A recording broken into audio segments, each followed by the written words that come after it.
Les amis, bonjour à tous. On a sorti la petite tenue mignon. Parce que là, les gars, en Ligue des Champions, un peu d'apparence. Hein. Et rien que pour ça, les gars, ça mérite un petit like. Là, les gars, je me fais tout propre et tout pour analyser avec vous ce football incroyable qu'on a pu avoir pour les quarts de finale de Ligue des Champions. Allez, le petit like pour la famille.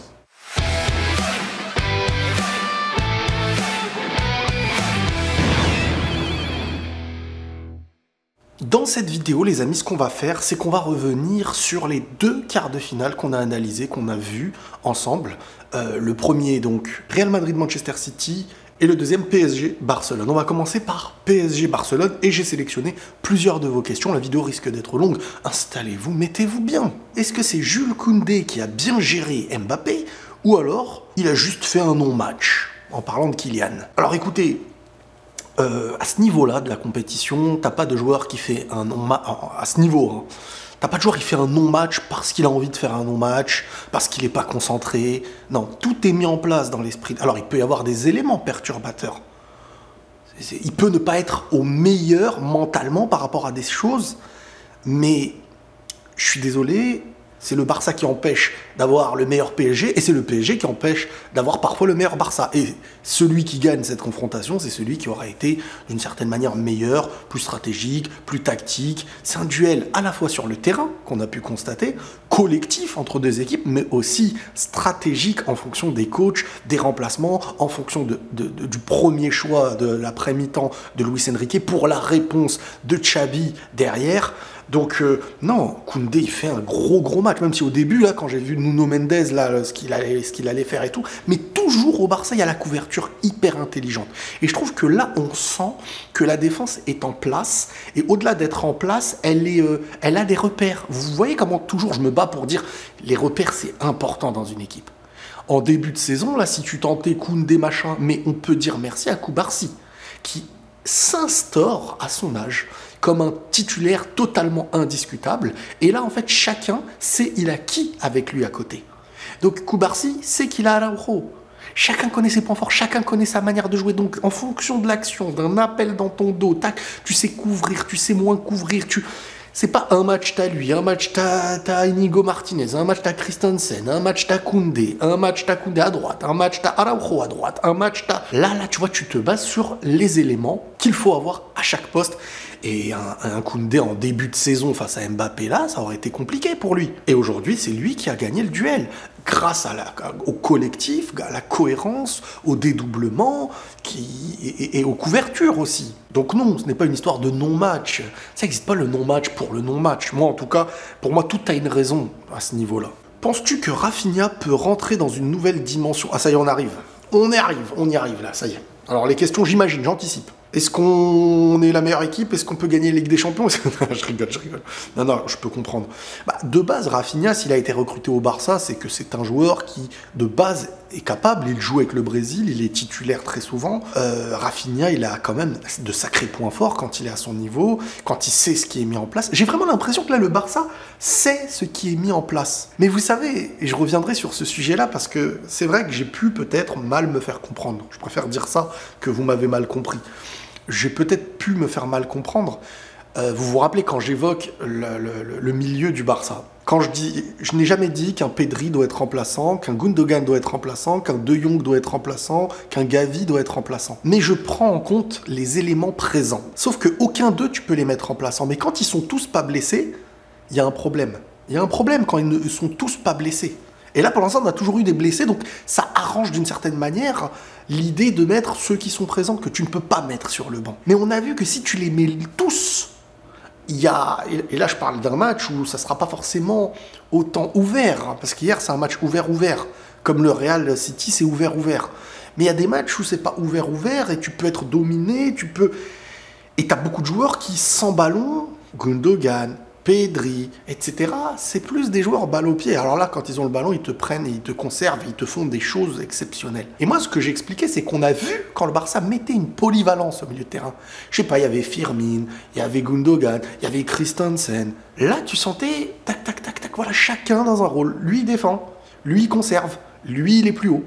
Et c'est ça que j'évoque, ça ne veut pas dire Riles, maintenant qu'on a vu que Pedri était fort, à croire que les gens le découvrent, alors que moi, depuis qu'il a fait sa saison à 60 000 matchs, là, j'étais là à dire limite un touché à la semelle, à la Zidane, j'étais en train de le vanter comme jamais, mais les gens parlent foot avec frustration, malheureusement. Et donc, il y a des personnes qui viennent et qui te disent « T'as dit ça, assume !» Donc, j'espère que vous comprenez la nuance entre constater que plein de joueurs au même profil, que tu précises derrière, qui ne doivent pas être... Tu peux pas les mettre remplaçants.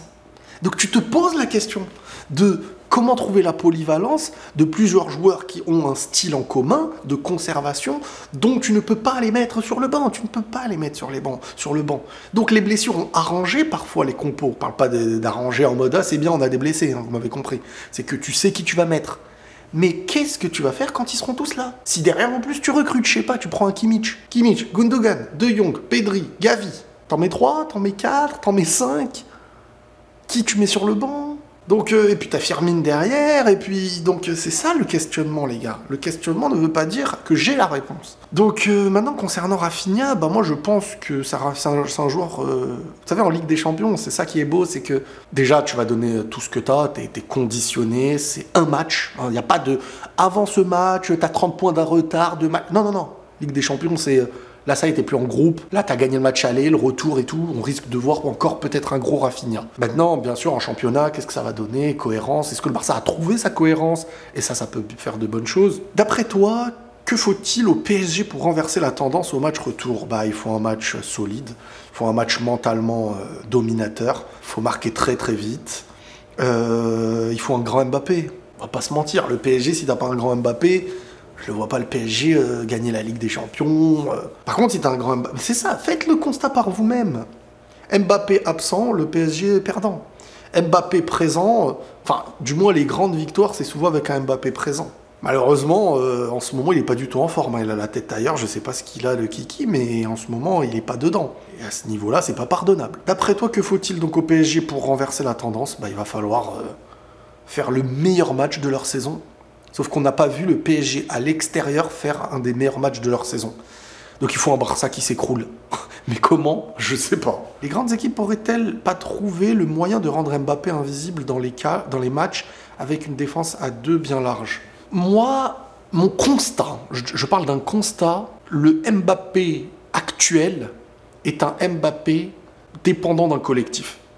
Là où avant, on avait un Mbappé sous Pochettino, sous Tuchel et tout, qui était un Mbappé qui portait et qui changeait les matchs presque à lui tout seul. Enfin, en vrai, t'avais Neymar derrière qui quand même au milieu, mais honnêtement, ce Mbappé qui part de loin et que tu ne vois plus, genre ça il est devant toi, il va finir, je pense qu'aujourd'hui il a besoin d'une équipe. Je pense que ça va lui rendre énormément service d'aller au Real dans tellement d'aspects. Déjà dans l'aspect de tu fais ton taf et on ne compte pas que sur toi pour porter, parce que t'as Vini, parce que t'as Bellingham, parce que t'as Rodrigo, parce que t'as Kroos, parce que t'as plein de joueurs qui vont jouer. Toi, fais ton travail. Mais à la fois, tu fais ton travail, mais à la fois, c'est aussi l'idée de te dire que t'es un grand parmi les grands. C'est fini l'histoire de c'est Mbappé ou c'est machin. Donc, dans un sens, ça va lui faire extrêmement du bien aussi, ce truc-là. C'est que des fois, c'est Vinicius qui fera la diff dans un match. Des fois, c'est lui, des fois... Et ça, en fait, c'est... Ça y est, c'est trop long son séjour au PSG. Son séjour au PSG est trop long. Le gars voulait partir, machin, rester, truc, la famille, le truc, le président, et après, et vas-y, et le loft, et le truc, et le coach. Ça ne sert... Toutes ces dernières années, c'est des années perdues. Moi, je vous le dis comme ça. Son nouveau cycle, ça va être avec un nouveau club. Donc, l'idée de se dire... Est-ce que maintenant les grandes équipes n'auraient pas trouvé la faille sur Mbappé? Moi je dirais plutôt, au présent, on ne sait pas ce qui sera demain au Real, mais au présent, Mbappé n'est pas le joueur tout seul qui porte maintenant une équipe au présent. C'est un joueur qui, oui, des fois il fera la diff et tout, mais il sera jamais mieux maintenant qu'entouré d'une équipe où tout le monde peut faire la diff. C'est comme ça que je le vois. Il est plus dépendant d'une équipe qu'avant, en tout cas. Et on le voit sur le côté, les déplacements et tout. Salut Riles, selon moi, le PSG a été pris à son propre jeu dans le dos. Xavi a été pragmatique en laissant la possession au PSG. Bah écoute, Xavi, j'ai trouvé son coaching hyper intelligent. Déjà, il a très vite compris que pas là pour faire le jeu du duel, et ça je vous le disais depuis le début de l'année les gars. Le Barça à un moment donné, il faut arrêter avec votre esprit de philosophie, de machin, truc, c'est bien, ça c'est pour les mangas, dans les séries, pour le plaisir des supporters, à un moment donné, si c'est pas ce qui concorde sur le terrain, adapte-toi. Beaucoup ont craché sur le coach Valverde à l'époque, etc. À un moment donné, il faut s'adapter avec ce que tu as et pour en tirer le meilleur sur le terrain. Et je pense que le meilleur sur le terrain avec ce Barça-là, c'est parfois le jeu direct en fonction de qui en face de toi. Luis Enrique a vraiment voulu piquer Xavi pour le pousser à chercher un jeu de conservation, un jeu très très haut qui va se battre pour la balle et qui va... Et au final, pour essayer de leur passer dans le dos, et un peu comme le Real leur avait fait avec Vini et tout dernièrement, et au final, c'est Xavi qui lui a dit « Non, non, non, je ne vais pas jouer le jeu de l'ego. Au contraire, je vais jouer le jeu de la raison. » Et j'ai trouvé ça hyper intelligent. En plus de quand Luis Enrique réagit, d'une bonne réaction, début de deuxième mi-temps, Xavi réagit derrière avec un coaching hyper gagnant.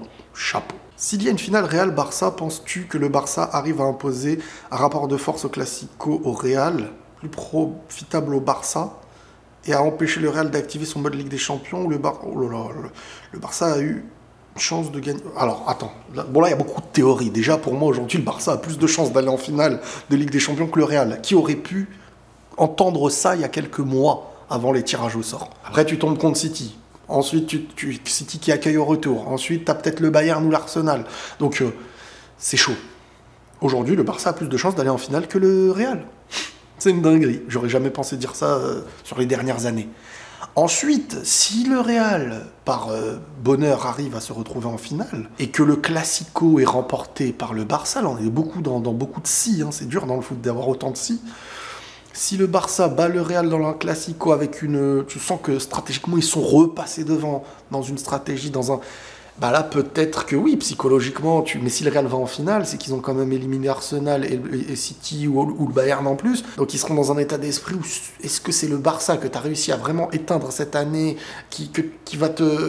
C'est compliqué, c'est compliqué. Mais la vérité d'hier n'est pas celle d'aujourd'hui. Le Barça peut-il aller au bout? Oui. Tu les vois aller faire un hold-up, c'est même pas un hold-up en vrai. Contre Naples, mérité. Leur phase de groupe, ils méritent de sortir du groupe tranquille. Le match aller contre le PSG, ils l'ont bien géré. Il faut voir après la suite, mais pour l'instant, ils sont dans le chemin du mérite. Il ne faut pas se baser sur le championnat, sur la Ligue des Champions. Pour l'instant, le parcours qui leur a été donné, ils le gèrent bien. Est-ce que finalement, on ne peut pas dire que le PSG n'a pas l'étoffe d'un club voulant gagner une Ligue des Champions? Si, vouloir, ils la veulent. Maintenant, il y a la chute, il y a la réalité. Moi, je vous le dis depuis très longtemps, le problème du PSG n'est pas propre à eux directement, c'est qu'ils jouent dans un championnat où ils ne peuvent pas se jauger. Et pourtant, en phase de groupe, on l'a vu. Hein. À l'extérieur, ça a été très compliqué. Hein. Newcastle, Milan, même Dortmund. Et le retour de Newcastle, on n'en parle pas. À 2 doigts de l'Europa League. Donc tu tiens sur des détails. Mais comme en championnat, t'as pas de défaite depuis je sais pas quand, on se dit, bon, bah ils ont l'air cohérents. Mais t'as affronté qui au niveau du Barça, du Real?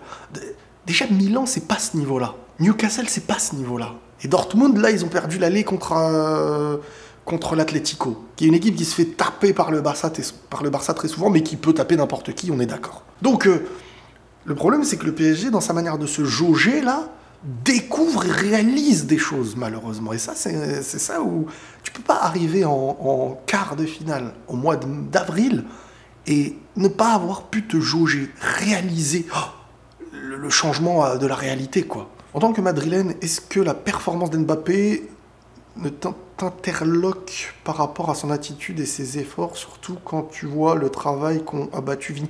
Je déteste qu'on prenne en compte un joueur qui est au PSG pour le transférer au Real. Déjà, prenez en compte un joueur avec une équipe nationale, déjà, vous ne voyez pas les mêmes choses. Donc un joueur au PSG, avec tout ce que ça a impliqué, avec l'histoire d'Mbappé au PSG, il ne faut pas la transférer comme ça. Parce que sinon, je pourrais te dire aussi, ok, mais alors 40 buts, bah, je les transfère au Real. Et un joueur que tu vas avoir gratos, sans prix de transfert, qui te met des 40 buts par saison, on accepte ou on refuse, les gars? Nous qui n'avons pas de joueur qui met 40 buts, nous qui n'avons pas de numéro 9, on accepte ou on refuse, les gars? On va peut-être refuser, hein, ouais. Les gars, un peu de réalisme. Et moi, je vous le dis, Mbappé, de toute manière, on verra. Mais quand un joueur comme Kylian ira au Real Madrid, si vous pensez que le joueur, dans son esprit, il va se dire « je suis au-dessus des autres », alors qu'il va lever la tête, il se trouvera au Bernabéu, Il y a des légendes qui sont au-dessus de lui. Il n'aura pas marqué encore l'histoire du club. Il a Florentino Pérez en président. À côté, il a Vinicius, Bellingham, etc. Que s'ils se donnent pas, bah, public, ça va être eux les chouchous et ça va pas être toi. T'as pas un président qui va te dire vas-y, s'il te plaît, reste, on te donne tout. C'est pas le même monde. Et en y allant, il le sait. Et là, on va avoir un joueur enfin concentré dans l'idée de fais ton rôle. Les autres feront le leur. Tu dépends pas de lui. Mais tu n'auras pas une équipe où Vini ne fait pas l'effort, Mbappé ne fait pas l'effort. Si Mbappé est la pointe, bien sûr, les autres autour se replieront. Si c'est lui sur le côté et Vini plus en pointe, bah c'est eux qui se replieront et pas Vini. Ne calquez pas les choses comme ça. Tu calques Paris avec le Real, comme ça, et sans problème, et tu te dis, voilà, ça va être comme ça pareil. On veut pas. Vous vous êtes pas déjà dit pourquoi, tiens, tel joueur, quand il était au Real, ensuite quand il est à Paris, c'est pas pareil. Quand il était dans ce club-là, ou quand il était à Paris, c'est pas pareil. Vous vous dites jamais ça. L'effet inverse, par contre, vous l'oubliez. Vous dites pas, ah, il a chuté, là, il a pas le même niveau. Hakimi, pourquoi au PSG? Tiens, l'Inter, incroyable. À Dortmund, incroyable. À Paris, bizarre. Et etc., et etc., etc. Ne calquez pas les clubs, les institutions. Qu'est-ce que le club est dans celui-là, qu'est-ce qu'il sera dans l'autre. Pourquoi Donnarumma a le niveau de ma grand-mère dans les cages? Non, non, non. Donnarumma, c'est une saison de malade. Donnarumma, c'est une saison de malade. Mais c'est vrai qu'au très très haut niveau, là où les détails peuvent faire flipper, là où les détails peuvent t'éliminer, tu n'as plus la même assurance. Parce qu'en championnat, l'inquiétude ne te sort pas, ne t'élimine pas. Là où en Ligue des Champions, arrivé en 8e, l'inquiétude, et t'as plus de doutes face aux grands. Tu t'imposes pas en mode terreur face... t'as Lewandowski, t'as Rafinha, t'as le Barça. Donc t'es plus mis en danger. T'as plus de moments où ça dépend de toi. Tu sors ou tu sors pas. Tu sors, ça a marché première mi-temps. Tu sors pas deuxième mi-temps, ça a perdu. Faut faire que des bons choix, faut que assurer. C'est ça le très très haut niveau. Tu veux toujours Mbappé? Non, non, on veut plus de joueurs qui met des 40 buts par saison, top 2 ballons d'or peut-être, gratos. On n'en veut pas, non. On est... Et demain, vous direz autre chose, les gars. Vous verrez. Vous verrez. Sharingan. Toujours faisable pour le PSG au retour. Bah, pour l'instant, il n'y a qu'un but d'écart. Donc, toujours faisable, mais beaucoup moins faisable, tout simplement. Alors maintenant, on va parler du Real et City. Donc, peut-être que vous avez directement, vous êtes venu là, boum, timecode. C'est même, je trouve que tu as beaucoup sous-coté les buts de City dans ton débrief. Ça aurait été des Madrilènes qui les auraient mis, tu serais en slip. Non, je suis désolé. Les frappes de City, elles sont magnifiques.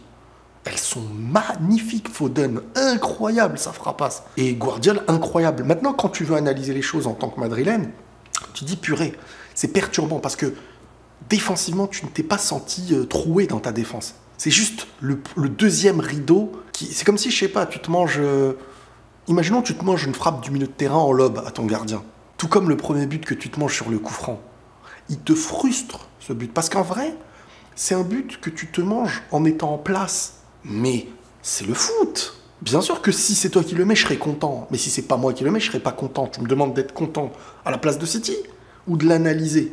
Parce que si je l'analyse, c'est un but magnifique. Maintenant, quand j'analyse le Real, toutes les analyses, on peut les faire des deux côtés. Mais il faut être cohérent dans les deux. But magnifique.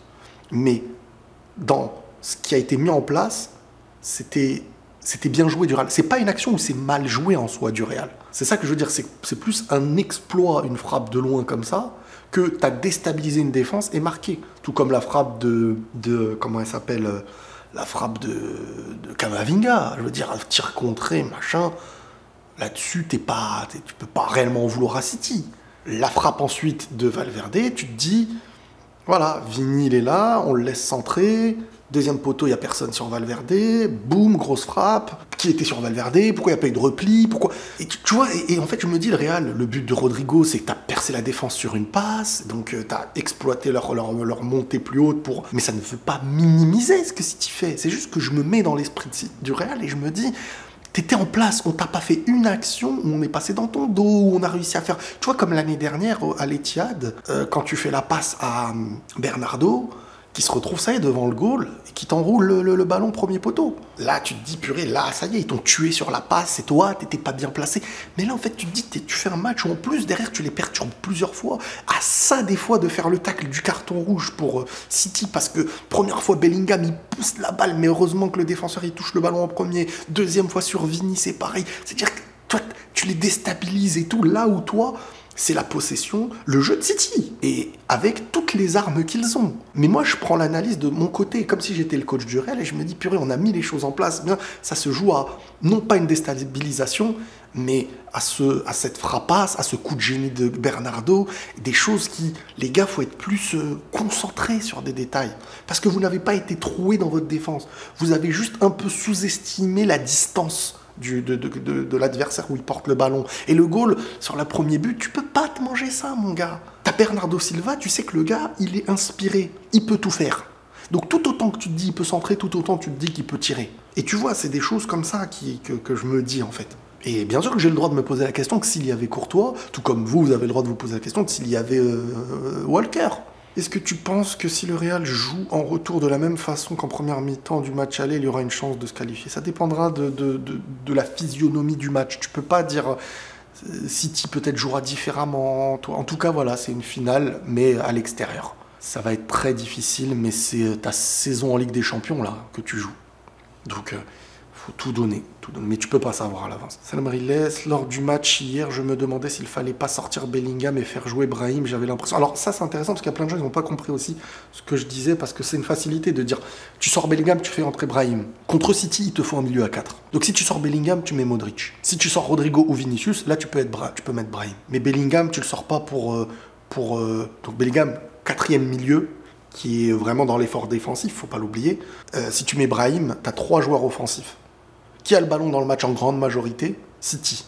À 4 défenseurs, tu te prends des buts de loin, c'est très difficile de le récupérer. Avec 3 attaquants, donc tu mets 3 mecs hauts, Brahim, Vini, Rodrigo, pas très reconnus pour l'aspect physique, défensif, duel physique, aérien. Donc là, en fait, tu es en train de dire à City, il y a possibilité de vous laisser plus d'espace dans votre possession et tu ne peux pas te le permettre.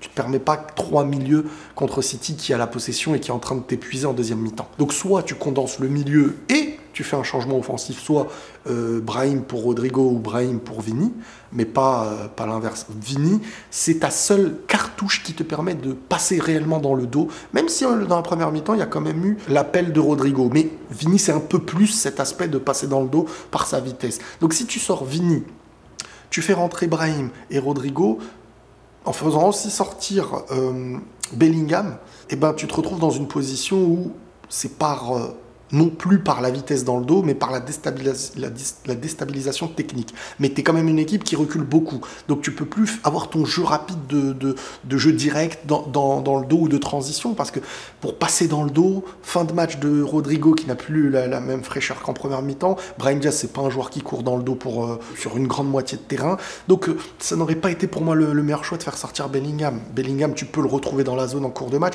dans l'effort défensif, il est là. Donc moi, je l'aurais pas fait sortir. Parce que vous basez sur l'idée, il n'a pas apporté comme d'habitude.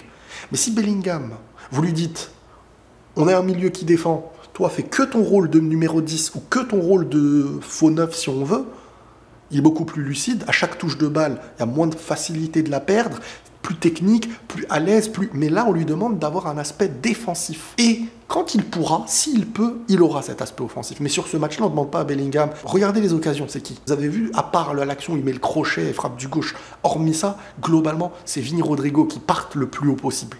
Donc Bellingham, moi, quand vous le jugez sur le fait d'avoir raté le match offensivement, c'est que en fait, vous lui demandez à la fois d'être le défenseur à 80% du match et à la fois d'être l'attaquant qui rayonne devant. Et pour moi, c'est impossible face à City. Face à City, c'est soit tu le mets haut, et au final, tu as un petit milieu qui est plus léger, soit tu le laisses comme ça, et tu vas plus compter sur Rodrigo, Vinicius, et lui au milieu, qui participera à la distillation, s'il peut être présent, mais s'il ne l'est pas, c'est pas un échec. Là, il a un rôle pas loin d'un Valverde, pour moi, dans un match comme ça. Je vais pas vous mentir. Hein. Pourquoi certains choisissent-ils de se focaliser exclusivement sur les aspects négatifs des performances de Vini? Parce qu'en fait, les gens, moi je pense que c'est une perception qui est mauvaise, c'est de se baser sur les ballons perdus ou les occasions ratées. Sauf que Vini, sur ce match, c'est 2 passes décisives, 2 passes qui font la différence, mais clairement. La première sur Rodrigo, qui lance et qui offre le but derrière. La deuxième, sur le dernier but en fin de match, piqué, pied gauche, centre dans la bonne zone pour Valverde, et boum, but. 2 passes D. Vinicius, depuis 2022, il faut savoir que c'est le joueur en Ligue des Champions le plus décisif du monde. Donc si là, on est en train de me dire « Oh, il est mauvais », c'est que pour moi, je ne sais pas ce qu'il faut vous faire, en fait. Est-ce que tu penses que City est capable de conserver son titre cette année? Mais City est capable de tout, bien sûr. Compte tenu de leur faiblesse à l'extérieur, je sais pas, ils ont fait 3-3 contre le Real au Bernabeu en menant jusqu'à la fin 3-2. Alors oui, à un moment donné, ils sont remontés, mais 3-2 en manquant de Ederson, Walker, Ake, De Bruyne. S'il y a une faiblesse là dans ce match-là, moi je la vois pas beaucoup. Hein. Maintenant, oui, qu'il y ait une confrontation avec le Real, non, parce qu'il y a des gens. Oh ouais, l'équipe du Suarez, City, on était. Il y a des gens pour vanter le Real, faut être pris en otage, on dirait. Si le Real perturbe City, City n'a pas été bon, hein, vraiment, City a été moyen, on les reconnaît pas, c'est comme l'année dernière, on les a pas reconnus. Par contre, au retour, tu dis pas, le Real a été mauvais. Hein. Ah non, c'est City, c'est City. J'aime pas c'est tellement injuste une manière d'analyser comme ça. T'en penses quoi de Phil Foden, homme du match au Bernabeu face au Real Madrid de Bellingham? Ça, vous allez me saouler avec ce duel-là. J'aurais jamais dû rentrer dans le jeu de... Vous verrez. Parce que je sais pourquoi vous me dites ça. Vous verrez si Bellingham ne sera pas devant Foden au Ballon d'Or. On dirait que je critique Foden quand je dis ça. Vous verrez, voilà. C'est pas une histoire de je veux ou je veux pas. C'est que vous verrez. On en reparlera bientôt. Juste maintenant, Foden, homme du match, incroyable. Une deuxième mi-temps en or. Son but qui change tout le match. Et je trouve que ça a 2 fois plus de mérite parce qu'en fait, en première mi-temps, on le voit pas en vrai. Tout comme City en première mi-temps, globalement, ils sont un peu pas dans le truc, quoi. Et en deuxième mi-temps, il sonne la révolte. Deuxième mi-temps de Foden, il sonne la révolte et pour moi, il peut mériter, tout comme à Madrid, hein, Camavinga peut mériter, Valverde peut mériter, Vini peut mériter, Rudiger peut mériter, mais Foden peut mériter. Maintenant, c'est pas un duel similaire entre 2 postes offensifs de déstabilisation. Je suis désolé, le rôle qui a été donné à Bellingham sur ce match, c'est de combler les brèches d'un milieu à 4, qui de base est un milieu à 3, mais avec lui, un milieu à 4. Regardez le temps passé sur le match de Bellingham, qui, quand il y a des offensives, quitte le poste qu'il a de milieu pour devenir un supplément aux autres. Mais quand je vous dis que Bellingham est en train de compenser le numéro 9 de Benzema, que tu ne mets pas, que tu n'as pas remplacé, et un poste à 4 milieux, je pense que les gens ne se rendent pas compte de la folie. Et le fait, en fait, et moi je vous l'avais dit, hein, que je préfère un Bellingham qui marque moins, mais qui est plus imposant au milieu. Vous avez été habitué au Bellingham de début de saison, quand Vini n'était pas là, etc., pour venir, en fait, se dire qu'il était fort au début et moins fort maintenant. Bon, après, ça, c'est une manière d'analyser les choses. Il sera meilleur quand il aura un mec qui plante les buts et que lui n'en met pas autant qu'il a dû en mettre. Et qu'il sera dans un poste de domination, pas de compensation. Quand Mbappé viendra, vous verrez le Bellingham qu'il sera. En vrai, j'ai pas de questions, mais des regrets sur les occasions ratées de Vini, Rodrigo. Bah ouais, mais bon, tu joues City, hein. Tu peux pas mettre 3 buts sur 3 actions. Hein. Penses-tu qu'il faut tenter le coup Militao au match retour? Bah moi, match retour, faut tenter le tout pour le tout. Hein. Oh franchement, moi je tente le tout pour le tout. Même si t'as Courtois, tu le mets... J'ai peu d'espoir pour le retour, même si un match, il peut tout se passer. Mais j'ai pas de grandes attentes. Je suis pas dans l'esprit de me dire c'est 50-50, vraiment pas. Après, on verra. C'est peut-être les mauvais souvenirs. Chez toi, tu fais 3-3 en faisant un bon match. Là où City peut faire un meilleur match au retour en étant chez eux. Il n'y a pas de but à l'extérieur, machin et tout, tu vois, donc il faut juste gagner, mais ça va pas être facile. Riles, t'en as pensé quoi du match de Camavinga sur le plan défensif? Quand City a le ballon par rapport à son placement, etc., t'en as pensé quoi? Ce qu'il faut prendre en compte, c'est que Camavinga... J'ai discuté avec plusieurs personnes qui sont de plusieurs avis. Sans le ballon, si c'est pas Camavinga, ce serait un autre à qui on aurait reproché... la faille que City a trouvée. Parce que City, c'est une équipe qui trouve des failles. Je veux dire, je vois pas ce que tu peux faire pour empêcher le petit détail de Foden qui, en une demi-seconde, en un touché, se pose la balle quand on lui fait la passe et qui met une lucarne à lunettes. À un moment donné, t'as le joueur qui se jette devant lui, la balle elle passe au-dessus, lucarne. Il y a des actions, les gars, où on peut pas dire il y a un fautif. Parce que, oui, il y a quelque chose qui n'allait... Dans tous les buts qui existent, à un moment donné, il fallait que ce soit parfait. Mais tu peux pas être parfait. Bien sûr que c'est pas une raison qui fait que pour moi Camavinga fait un mauvais match, parce que je retiens beaucoup plus l'aspect négatif, positif de ce qu'il a fait que le placement du moment où la demi-seconde, il y a un contrôle enroulé, soit c'est comme Messi, quand il contrôlait, il enroulait, est-ce qu'on va se dire, ah, c'est ta faute, mauvais match et tout. C'est dur à coulisser comme ça pendant un match, à un moment donné, tu peux pas... Sinon, City ne jouerait pas comme ça, si à un moment donné, il y avait impossibilité de trouver des failles, quoi. C'est obligé de trouver des failles. C'est comme la frappe de Guardiola, est-ce que Kroos, une demi-seconde avant, ne doit pas y aller?